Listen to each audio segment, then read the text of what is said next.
Hello everyone, আসসালামু আলাইকুম। Welcome to tasty tiffin box. চা পান করতে পছন্দ করেন না এমন মানুষ খুব কমই আছে। আজকে ভিন্ন রকম একটা চায়ের রেসিপি আপনাদের সাথে শেয়ার করছি, আশা করি রেসিপিটি ভালো লাগবে। আজকে মশলা টি তৈরি করছি, আর মশলা টি তৈরি করার জন্য প্রথমে একটি প্যানের মধ্যে মুসি গুড় অ্যাড করেছি। আপনারা আপনাদের টেস্ট অনুযায়ী গুড়টা অ্যাড করবেন। তারপর এখানে সামান্য পরিমাণ পানি দিয়েছি। এখন গুড়টাকে জাল করে ঘন করে নেব। তো এখানে গুড়টা ঘন হয়ে আসছে আর খুব স্বচ্ছ একটা ভাব হয়ে গেছে। এই পর্যায়ে আমি 1 লিটার পরিমাণ লিকুইড মিল্ক দিয়ে দিয়েছি। আপনারা চাইলে পাউডার মিল্কও ইউজ করতে পারেন।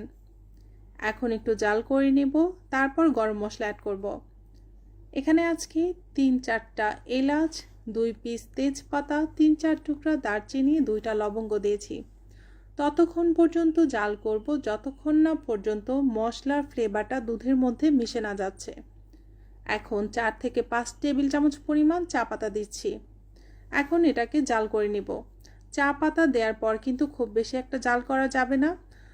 আপনারা 2 থেকে 3 মিনিট জাল করে নেবেন, তাহলে চায়ের ফ্লেভারটা অটুট থাকবে। আর যদি চায়ের কালারটা ঠিক না আসে তখন আরও কিছুটা পরিমাণ চা পাতা ইউজ করবেন। তো চাটা কিন্তু পুরোপুরি এখানে রেডি। আপনারা বাসায় এভাবে ট্রাই করে দেখবেন, আশা করি আপনাদের ভালো লাগবে। আর ভালো লাগলে কিন্তু শেয়ার করতে ভুলবেন না।